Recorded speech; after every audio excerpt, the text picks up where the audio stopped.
दोस्तों कल से यानी कि 8 अक्टूबर 2025 से एक बड़ा चेंज आने जा रहा है आपकी यूपीआई एप्लीकेशंस जो कि आप यूज़ करते होंगे, शायद फ़ोनपे, पेटीएम, गूगल पे या फिर कोई और एप्लीकेशन आप यूज़ करते होंगे। वहाँ पे आरबीआई ने एनपीसीआई के साथ में मिलकर अनाउंस किया है कि इनके अंदर अब पिन जो आप एंटर करते हो ट्रांजैक्शन कंप्लीट करने के लिए वो ऑप्शनल होगा। उसके अंदर आप बायोमेट्रिक का भी यूज़ कर सकते हो, अपना फेस रिकग्निशन सिस्टम का यूज़ कर सकते हो अगर आपके मोबाइल के अंदर है, या फिर आप अपने फिंगरप्रिंट का यूज़ कर सकते हो, या फिर आइरिश स्कैन का यूज़ कर सकते हो। उन सभी का यूज़ करके आप अपनी पेमेंट का जो ट्रांजैक्शन है वो कंप्लीट कर सकते हो। आपको ज़रूरी नहीं है पिन डालना। ऐसा अपडेट आ जाएगा कल, यानी कि आज रात को ही ये अपडेट आ जाएगा, जिसके बाद में आपकी मर्ज़ी है आपको पिन से वो पेमेंट कंप्लीट करनी है या फिर जो भी मैंने चीज़ें बताई बायोमेट्रिक्स को लेके उससे करनी है। क्योंकि यहाँ पर आधार बेस्ड केवाईसी हो रखा है आपके बैंक के साथ में, जिसकी वजह से आपका डिवाइस भी उस बायोमेट्रिक को समझेगा और उससे वो आपकी पेमेंट सक्सेसफुल कर सकता है। दोस्तों बीएसएनएल ने एक नई सर्विस लॉन्च कर दी है जो है वो वाईफाई, यानी कि वॉइस ओवर वाईफाई। मतलब कि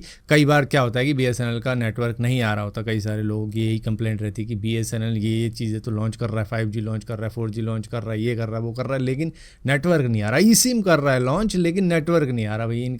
तो कॉलिंग वगैरह कैसे करें? तो भैया इन्होंने कहा है कि अगर आपके घर में वाईफाई है, आपके घर में ब्रॉडबैंड कनेक्शन है और मोबाइल नेटवर्क नहीं आ रहा है हमारा, तो आपकी प्रॉब्लम सॉल्व हो जाती है। आप क्या करो, वाईफाई ऑन कर दो और वॉइस ओवर वाईफाई से आप कॉलिंग कर सकते हो बीएसएनएल के नंबर से ही। तो ये एक ऐसी चीज़ है जहां पर आपको सिग्नल आ भी नहीं रहा होगा अगर बीएसएनएल का, तो भी आप कॉलिंग कर सकते हो। तो उन्होंने खुद की प्रॉब्लम को समझा है कि अच्छा हमारे साथ में ये प्रॉब्लम है, तो ये लो इसका ये सोल्यूशन भी हम निकाल सकते हैं। तो भैया अगर आपके घर में ब्रॉडबैंड है, वाईफाई है, तो उससे भी आप कॉलिंग कर लोगे। बट यहाँ पर लिमिटेशन एक ही है कि आपका मोबाइल भी सपोर्ट करना चाहिए इस फीचर को, यानी कि वॉइस ओवर वाईफाई को आपका मोबाइल अगर सपोर्ट करेगा तो ही आप कॉलिंग कर पाओगे, बाकी लोग नहीं कर पाएंगे। और ये साउथ और वेस्ट जोन के अंदर ही फिलहाल के लिए इन्होंने शुरू करी है अपनी सर्विस। दोस्तों इंडियन रेलवे के अंदर एक चीज़ कई सालों से मिसिंग थी, जो है अपने बुक टिकट को रीशेड्यूल करना। मतलब कि अगर आप जा रहे हो 15 अगस्त को और आप चाहते हो कि यार 15 अगस्त को तो मैं बिजी हूं, तो मैं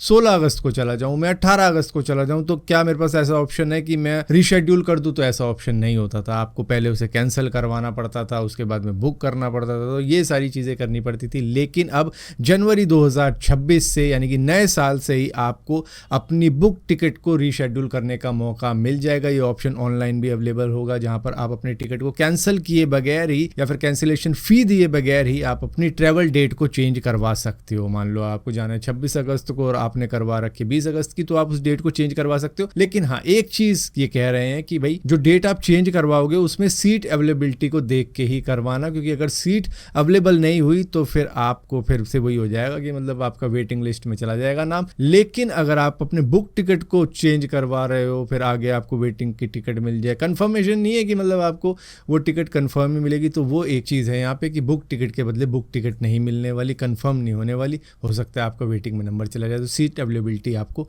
देखनी ही पड़ेगी। दोस्तों आसाम के फेमस सिंगर जुबीन गर्ग की डेथ अब एक मिस्ट्री बन चुकी है कि आखिर उनके साथ में हुआ क्या था। क्या सच में स्कूबा डाइविंग करते वक्त में उनके साथ में कोई एक्सीडेंट हुआ या फिर किसी की साजिश है? अब उसी को सॉल्व करने के लिए एसआईटी का गठन किया गया, यानी कि स्पेशल इन्वेस्टिगेशन टीम का, जिन्होंने ये पाया कि जुबीन गर्ग के 2 पर्सनल सिक्योरिटी ऑफिसर थे जो कि पीएसओ रैंक के थे। उनके अकाउंट में 1 करोड़ की ट्रांजैक्शन हुई है। और ये ट्रांजैक्शन क्यों हुई है? क्या बैंक की तरफ से कोई इनरेगुलरिटी हुई है या फिर कोई गलती हुई है, या फिर सच में किसी ने इनको पैसे भेजे थे जो कि फिर इधर से उधर हुए हैं? किसने भेजे, क्यों भेजे, क्या माजरा है, उसी को अब एसआईटी सॉल्व कर रही है। क्योंकि पूरे 1 करोड़ की ट्रांजैक्शन हुई है 2 पर्सनल सिक्योरिटी ऑफिसर्स के अकाउंट में, जो कि संदेह की सुई डायरेक्ट उन्हीं के ऊपर ले आता है कि आखिर किन्होंने इनको पैसे भेजे थे। अब जिसके ऊपर बात की जा रही है, यहाँ पर मोटिव ढूंढा जा रहा है कि क्या मोटिव हो सकता है। अगर मर्डर भी हुआ है जुबीन गर्ग का, तो क्या मोटिव हो सकता है, या फिर सच में एक्सीडेंट हुआ है? ये तो खैर जब पूरी इन्वेस्टिगेशन हो जाएगी तो ही मालूम चलेगा कि आखिर रीज़न क्या था या फिर सच में कोई एक्सीडेंट हुआ है। दोस्तों अक्सर आपने देखा है कि रोड पे किसी का एक्सीडेंट हो जाता है और कोई भी किसी बंदे की मदद नहीं करता है जिसका एक्सीडेंट हो गया। जो विक्टिम है इंतज़ार करते हैं कि पुलिस वाला आएगा, एम्बुलेंस आएगी, तभी जाके वो हॉस्पिटल पहुंचेगा, उतने में उसकी जान भी जा सकती है। तो मतलब इस सिचुएशन के अंदर अगर मान लो कह दिया जाए कि भैया आपको 25,000 रुपये दिए जाएंगे, आपको इनाम दिया जाएगा, इस बंदे को हॉस्पिटल पहुँचाओ, तो शायद हो सकता है कई सारे लोग सामने आए कि भैया 25,000 रुपये मिलेंगे, इसको फटाफट से हॉस्पिटल पहुंचा देता हूं। तो उत्तर प्रदेश सरकार ने ऐसा ही एक स्कीम निकाल दी है, जो है राहवीर स्कीम, जिसके अंदर कोई भी बंदा अगर एक्सीडेंट का शिकार हो जाता है तो उसको हॉस्पिटल पहुंचाने वाले को 25,000 रुपये दिए जाएंगे। इसी के साथ साथ राहवीर सर्टिफिकेट भी मिलेगा। इसी स्कीम का नाम राहवीर स्कीम इसी वजह से रखा गया है, जिसमें राहवीर सर्टिफिकेट भी दिया जाएगा, 25,000 रुपये भी दिए जाएंगे। लेकिन यहाँ पर यह भी कंडीशन रखी गई है कि वो बंदा 3 दिन से ज़्यादा हॉस्पिटल रहना चाहिए, मतलब इतना सीरियस एक्सीडेंट होना चाहिए, तभी ये 25,000 रुपये दिए जाएंगे। मतलब कि जान माल का खतरा है उसको, तभी जाके 25,000 रुपये दिए जाएंगे। तो मतलब कंडीशन काफ़ी ज़्यादा लगाई है। इसी के साथ साथ ये भी कहा गया है कि अगर 2-3 बंदे मिलकर हेल्प करते हैं उस बंदे को हॉस्पिटल पहुंचाने के लिए, तो वहाँ पर 25,000 रुपये उन तीनों चारों जितने भी बंदे होंगे उनमें डिस्ट्रीब्यूट किया जाएगा। इसी के साथ साथ यहाँ पर वेरिफिकेशन भी की जाएगी। तो मतलब स्टेप बाय स्टेप मुश्किल होता चला जा रहा है। शुरू में तो आपको लगा होगा कितना ज़्यादा आसान है, हम हेल्प करेंगे तो 25,000 रुपये मिल जाएंगे, लेकिन भैया पुलिस भी वेरीफाई करेगी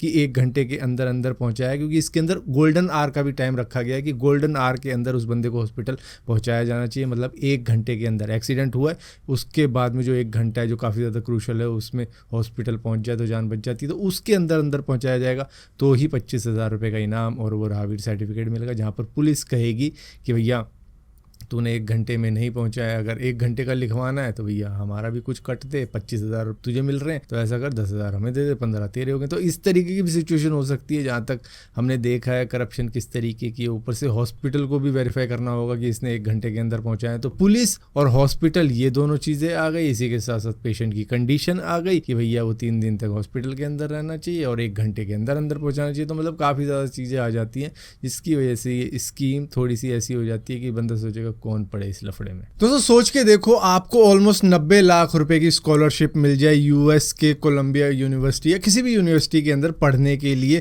उसके बाद में यूएस आपका वीज़ा रिजेक्ट कर देता है। वही सेम चीज़ हुई है कौशिक राज के साथ में, जो कि 27 साल के जर्नलिस्ट हैं। उन्होंने ऑलमोस्ट 90 लाख रुपए की स्कॉलरशिप जीती थी यूएस में पढ़ाई करने के लिए, जहाँ पर कोलंबिया यूनिवर्सिटी में इनका एडमिशन तक हो चुका था, लेकिन इनको वीज़ा नहीं दिया यूएस ने, क्योंकि वीज़ा की नई पॉलिसीज़ आ चुकी है। उसके अंदर सोशल मीडिया की भी जांच की जाती है कि बंदे की एक्टिविटी क्या है। तो भैया ये जर्नलिस्ट थे तो एक्टिविटी कुछ ऐसी थी कि इन्होंने हर चीज़ के ऊपर अपने कुछ विचार रखे हुए थे, जिसकी वजह से यूएस को कोई इनका विचार पसंद नहीं आया और यूएस अथॉरिटी ने इनका सोशल मीडिया अकाउंट चेक कर लिया, जहाँ पर उनको लगा कि भैया कुछ इन्होंने विवादित बातें कर रखी, थोड़ी हिंदी में बोलो कॉन्ट्रोवर्शियल बातें कर रखी है, तो उसको लेकर इनका वीज़ा रिजेक्ट कर दिया गया। तो भैया अगर आपको यूएस में पढ़ाई करने की प्लानिंग करनी है तो अपने सोशल मीडिया को अपनी इमेज की तरह क्लीन ही रखना पड़ेगा आपको। जिस तरीके से पुलिस वेरिफिकेशन में आपका क्लीन इमेज आनी चाहिए ना, वैसा ही आपका सोशल मीडिया भी आना चाहिए, तब जाके आपको यूएस के अंदर एंट्री मिलेगी पढ़ाई लिखाई के लिए। वैसे तो काफ़ी ज़्यादा मुश्किल हो चुकी है, जिसकी वजह से ये खुद अब यूके में ट्राई करने जा रहे हैं यूएस को छोड़ के।